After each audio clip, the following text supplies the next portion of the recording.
Hi, everyone. Good morning, good evening. I'm delighted to share another episode of CRO Wisdom with you. I'm delighted to have a colleague, friend that I've known in the industry for a long period of time, for more than a decade, and bring to you Rohan Ranadive. Rohan is a digital transformation, automation, sourcing, and risk leader with experience at companies like BB&T, Truist, US Bank, and truly has been at the forefront of thinking about global sourcing, how to apply automation, digital technologies, and also has deep experience in risk management. Rohan, welcome. Thank you, Atul, and likewise, it's been a long time since we've known each other. Happy to be here and be a part of CRO Wisdom. Absolutely. So, thank you, welcome again, and to the audience, as we always do, if you have any questions, feel free to post that, and if we cannot answer during this event, we will continue to, of course, engage on this in the answer on LinkedIn post event. So, Ron, let's get the audience to get to know you first. Talk about your personal journey and how did your career start in the risk management digital technology space? Yeah, Atul, to be just quite candid, it was serendipitous, right? I don't think I could have planned for it. It was really prompted by the need of the hour and the desire to constantly learn and adapt. And I'll sort of go back a little bit in time to 2004, 2007. You just had the dot-com bust, so to speak, right? At that time, the focus on risk management was more around credit and liquidity. That was Right. the time when banks were looking at credit and liquidity risk. The non-financial risks that are so prevalent today were just not being considered to the extent. You then look at a period of 2008 to 2013, and I've been a part of this journey where you post financial crisis, you had for all the banks and financial services, you had stress testing and CCAR and DFAST, Right. and that again was a measure of capital and liquidity risk management. But what the organization started realizing is you couldn't really create those metrics and do those CCAR filings if you didn't have the good data governance routines. You didn't have the technology routines, the people and the process routines.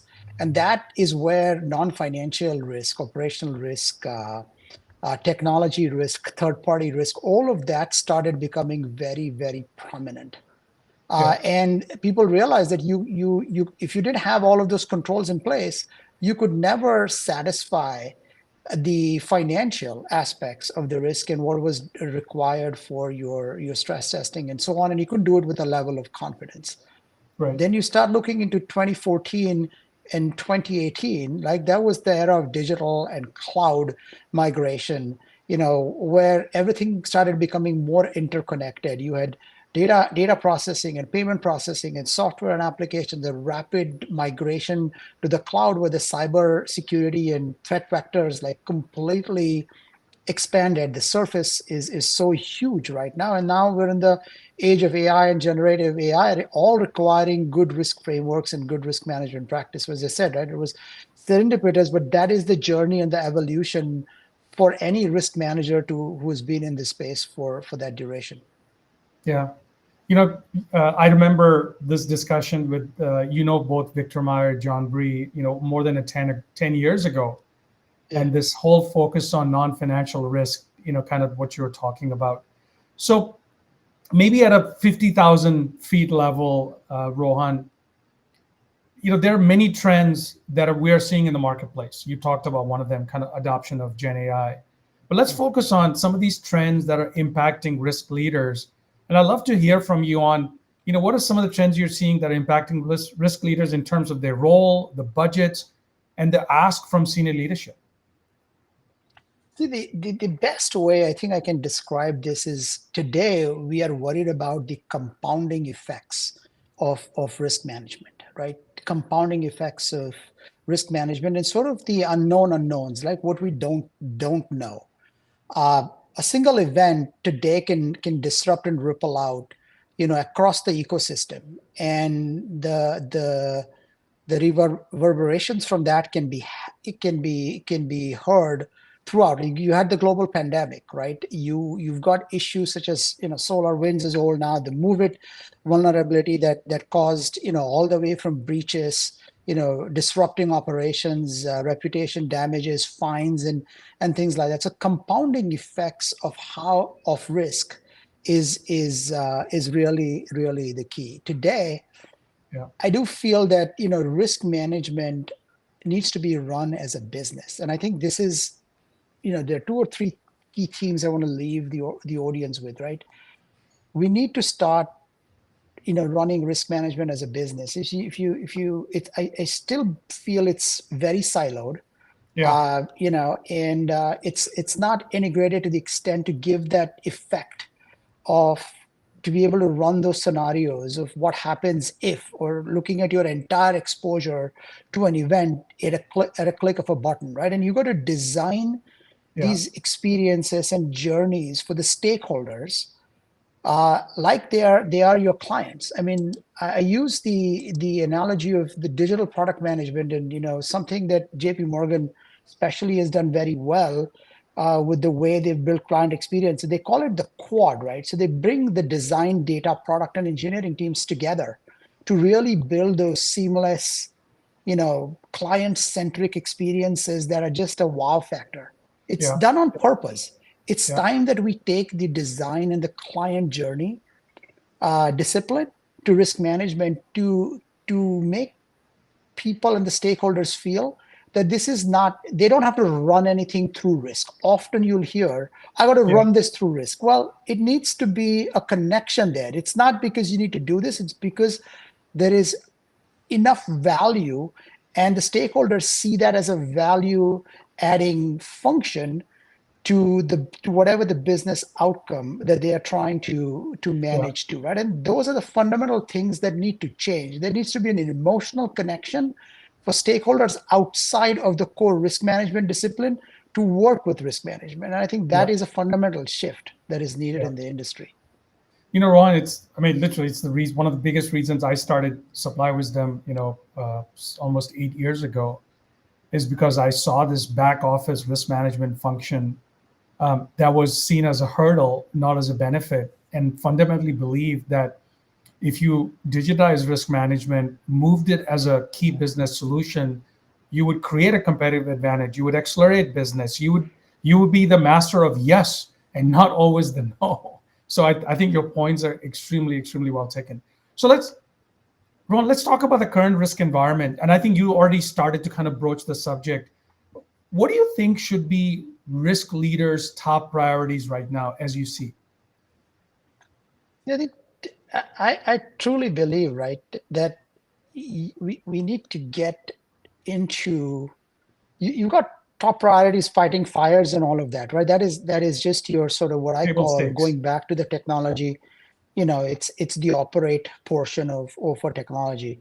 I really feel that now more than ever, the risk leaders need to start modernizing the risk stack, the risk Okay. architecture. I'm trying to borrow from technology modernization, right? It's really analogous.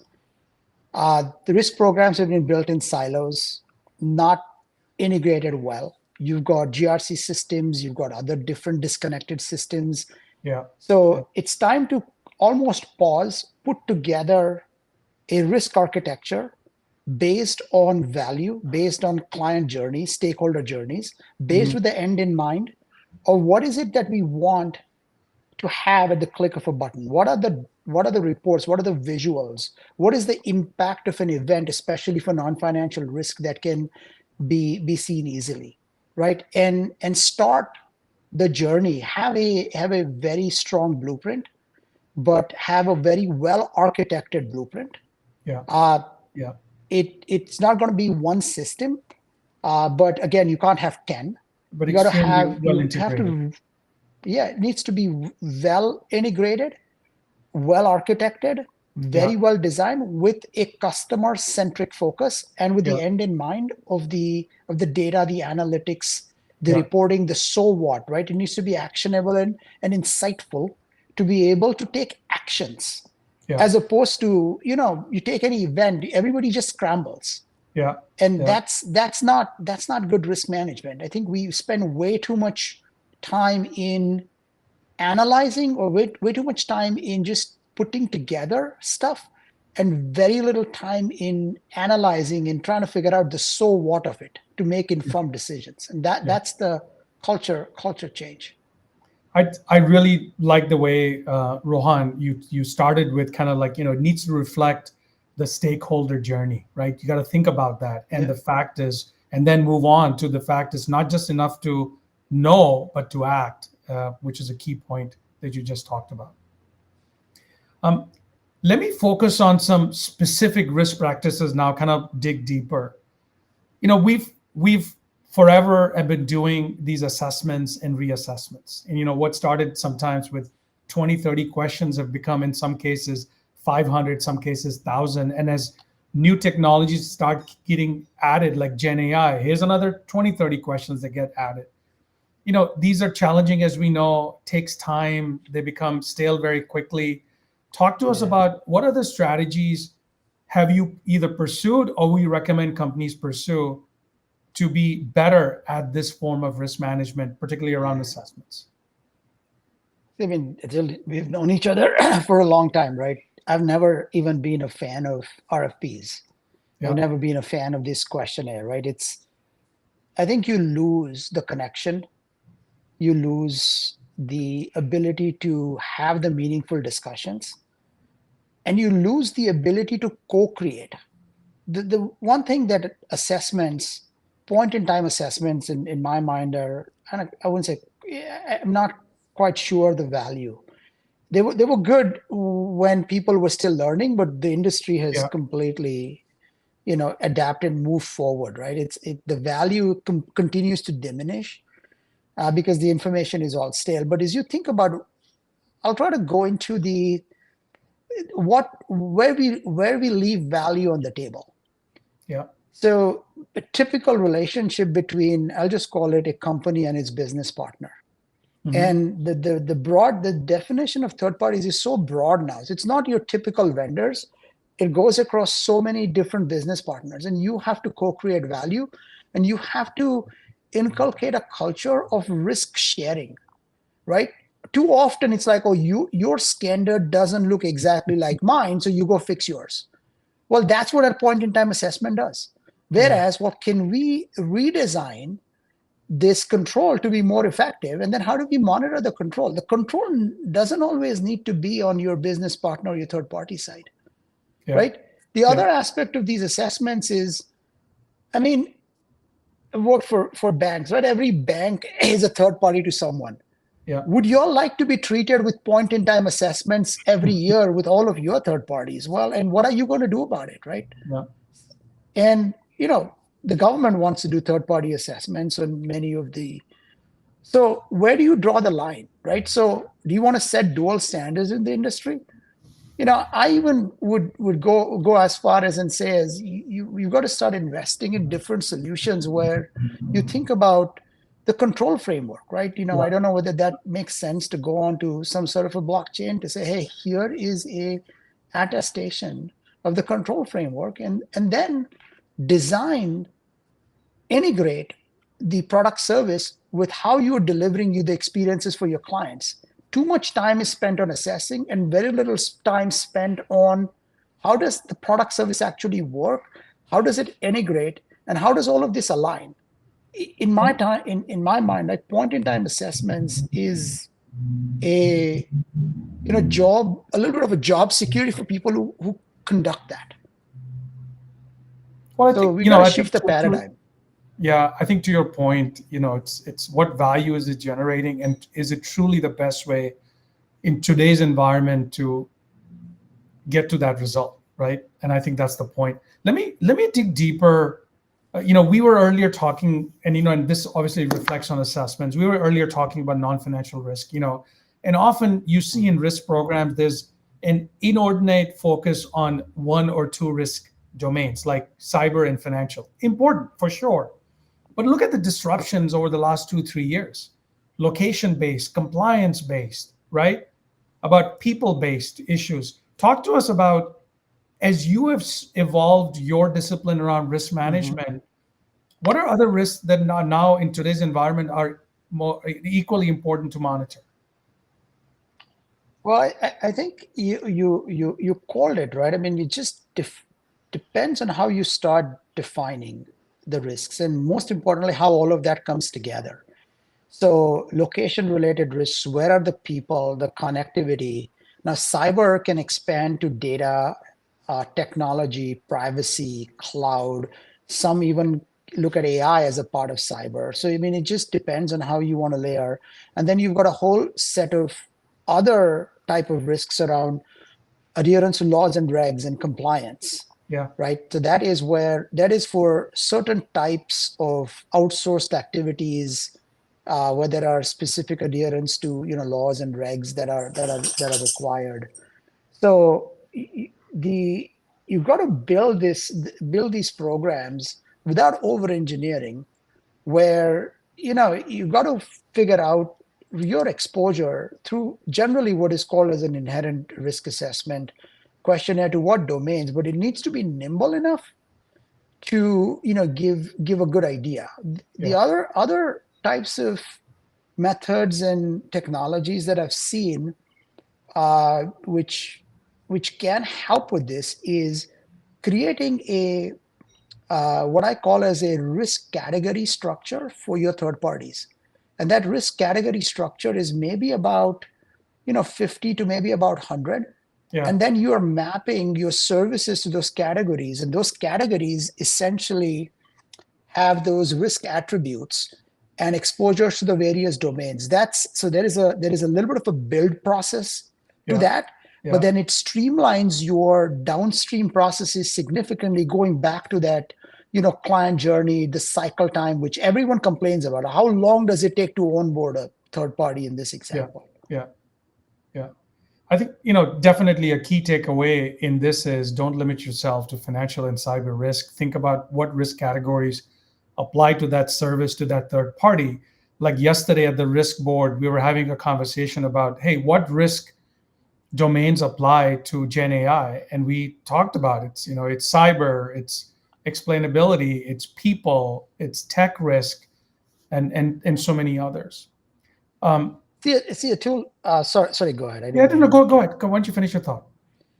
See, the interesting thing is you said, right, we have layered everything on. And as you start layering, oh, AI is coming, Gen AI is coming. Now let's ask the next 20 questions.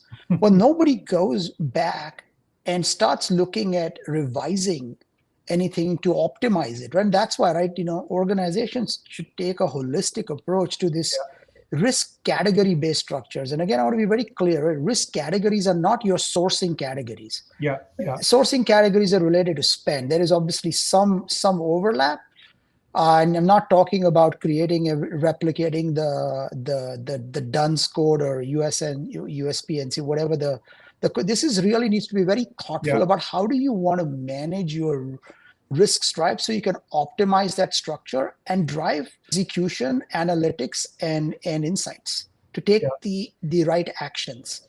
Right. So don't go overbearing with more and more and more questions. Try to map those to categories. And if you take that approach, you'll one simplify the complexity of risk management, but it'll give you a sense of discipline and give you a sense of comfort that you know that all the major risk categories are being taken and it's easy to manage and maintain, right? yeah, yeah, yeah. So on that point, Rohan, in what we are seeing is as multiple domains of risk become important and recognized as part of non-financial risk, there's a number of solutions that are not really full spectrum. There are point solutions for cyber risk, for financial, for compliance, for reputation, for ESG. And so there are a lot of disparate solutions. Talk to us about kind of your thinking about this and in terms of what challenges do companies face, but what's maybe a good alternative to make sure that you can get a full single pane view. Yeah, no, I think this one's right near and dear to my heart. I talked about the notion of a well-designed risk architecture. And with any architecture, right? You've got to lay down certain ground rules, and you got to think about the end in mind and the client experience. And what are you actually trying to solve for? What is the type of insights and analytics, etc.? Too many times, organizations chase this such shiny object, right? ESG, we need this new tool. Just give you an example, right? Even the procurement systems, the contracting systems, and third-party systems, financial systems, payable systems are not connected to the extent that they need to be Yeah. connected, Yeah. right? I mean, now you've got a whole slew of monitoring systems. So if you look at your typical ecosystem for, let's say, finance procurement and risk management, right? You'd have some procurement system, whether it's the Ariba or the SAP or the Coupa of the world. If you're lucky, your risk system is something like an Archer, or ServiceNow is pretty big Yeah. into it. Yeah. Then you've got, for business continuity, you go into something Fusion. like a Fusion, or Yeah. so again, our disparate systems are, where is your common taxonomy that ties your business processes together Yeah. Yeah. to your third parties, right? So can you, for example, right, try to trace a business process such as loan fulfillment or loan servicing through the myriad of all of these systems to look at your overall exposure to any event or a third party, including geographies, people, persons. It is almost impossible. It's to paint that single point of Yeah. glass. I mean, single Yeah. pane of glass, right? It just is. So it goes back to standing up that common risk architecture, being very maniacal about what you want to solve, keeping the client experience.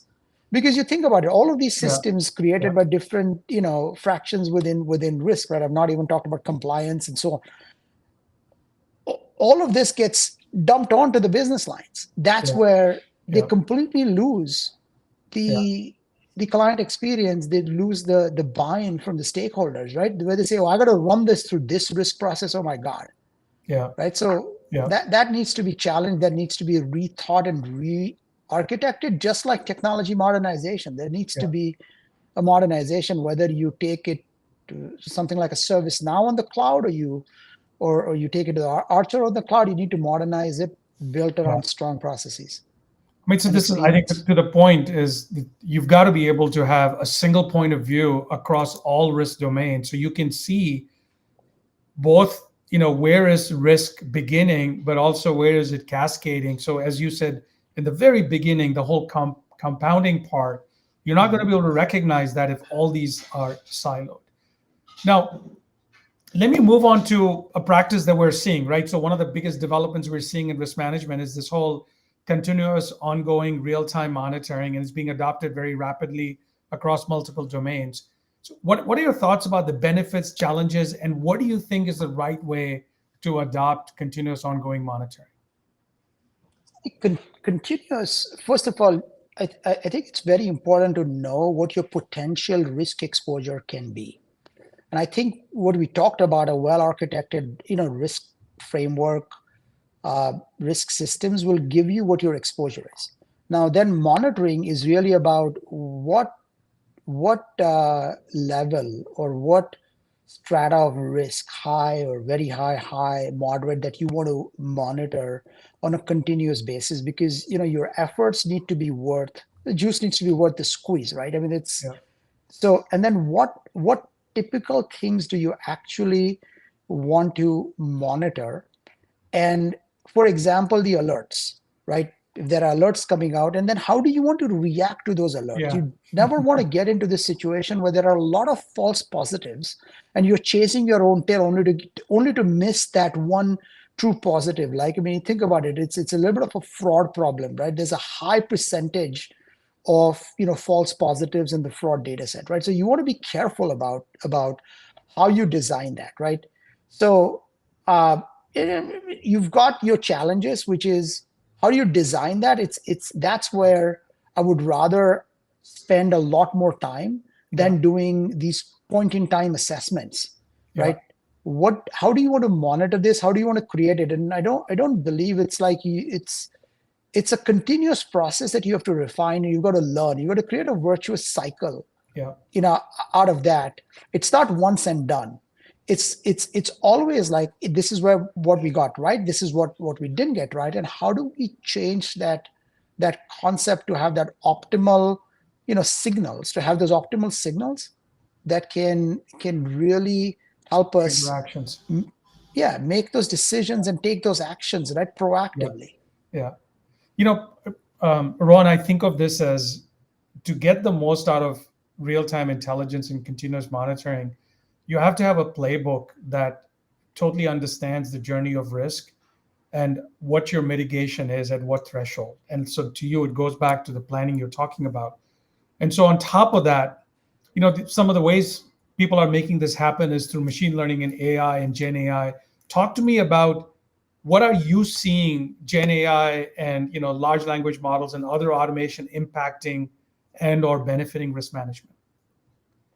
Yeah, so I'll break it up into two, right? I think we've come a long way since traditional AI, which I would almost call it a supervised machine learning, which really was, you would train on a set of data, and then you would make predictions to Gen AI, which as you know, has completely changed. So some of the use cases that I feel will help risk management is, you obviously have the large language models, but then you've got to tweak those or fine tune those to what you can solve for. So companies spend hours reading SOC reports. Companies spend hours reading through policies, procedures, standards. Uh, you spend hours reading through business continuity plans and so on, right?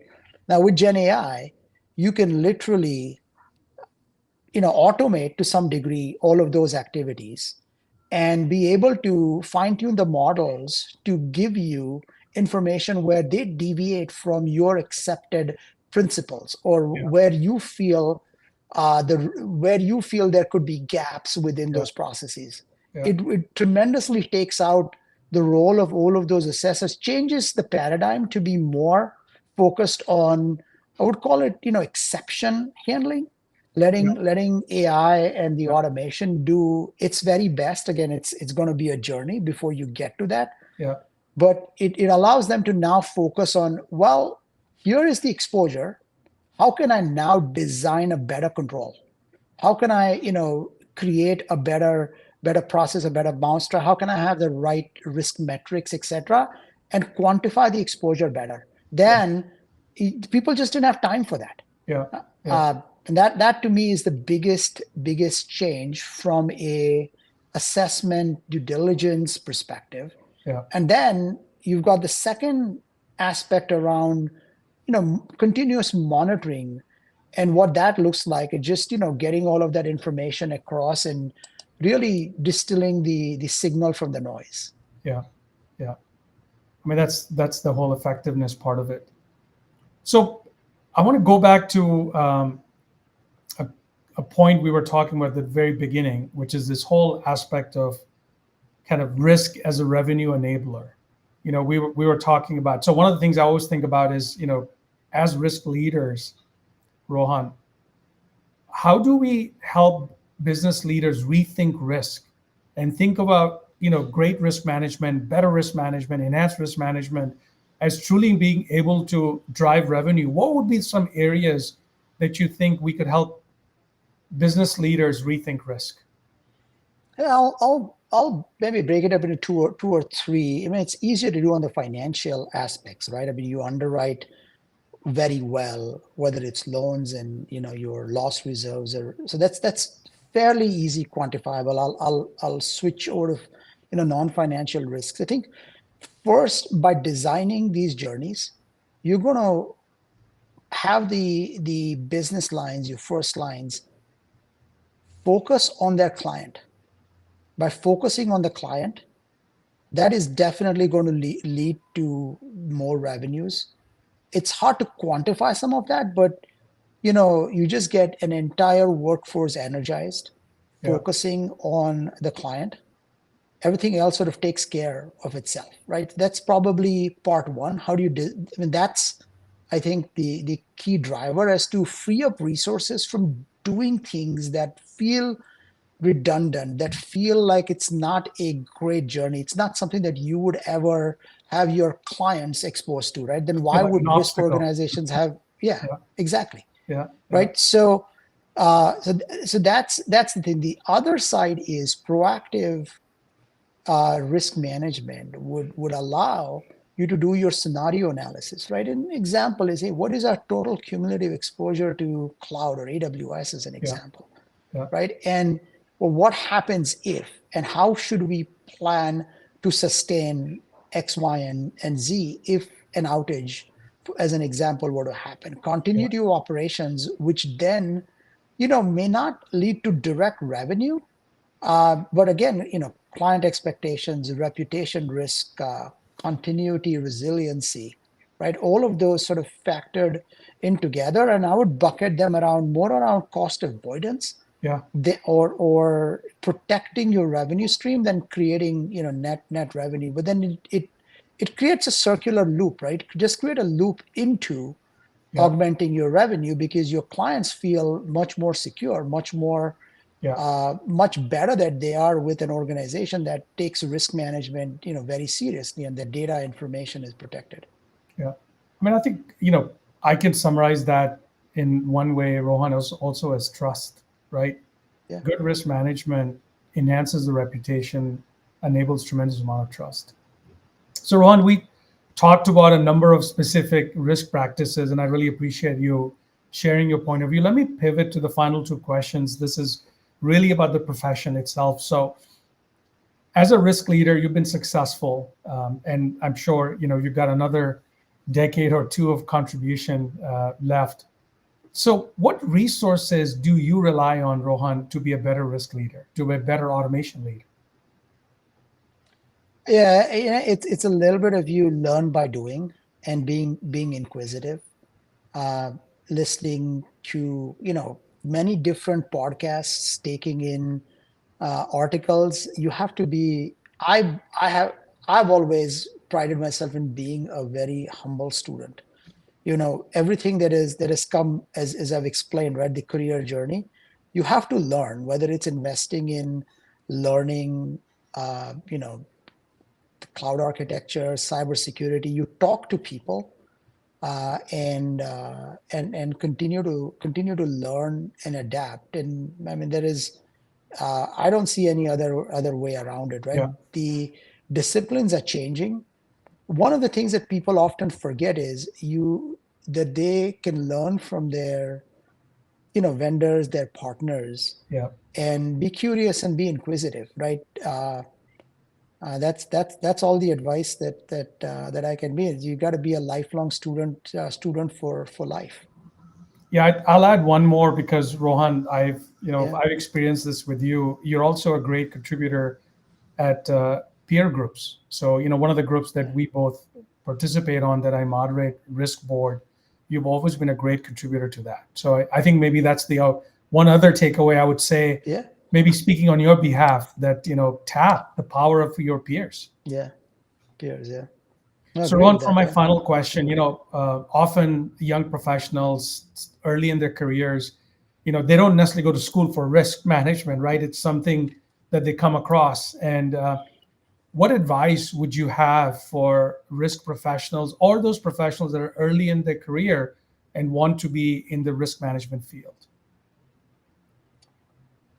uh, it's like this, right? I mean, if you've decided what calls you towards risk management, right, and think about how risk management will continue to add more value. Often seen risk managers getting bogged down in the minutia of doing things as opposed to understanding the larger context. Yeah, The question I always ask is the so what, right? And the curiosity is going to be the key. So what? How does this affect yeah, the what you're trying to do? How does this affect the company? How does this affect the client? How does this affect the business, right? I think that too is the key. So you have to learn the business. yeah, You have to learn how technology and the business integrate to be better, to better, to be better at risk management. yeah, And you have got to build those relationships where you're invited, to the discussions, to the dialogues. You're invited to the table, because otherwise the business lines are going to keep you out, and then you're just Yeah. more of a rubber stamp at the very end, right? And Yeah. and nobody, and that would be the demise of a risk professional. Yeah. I think, So Rohan, three that's things, great. right? The relationships, Yeah. yeah, the relationships, the, Yeah. the curiosity to learn the Yeah. business, and how technology and business interoperate. No, Ron, I think that's really sage advice. Be intellectually curious, leverage the network, learn from your peers. Well, Rohan, I really enjoyed the conversation. Thank you so much for joining me. Really appreciate it. Yeah, thanks, Atul. Likewise, and appreciate you putting this together. Absolutely. And Thank you. to the audience, if you continue to be interested, please on YouTube follow the Peer Wisdom channel. It has a stream of these kind of interviews with chief risk officers, risk leaders, global business services leaders, and sourcing technology leaders. I look forward to feedback, and we hope to continue this conversation on LinkedIn. Thank you, everybody.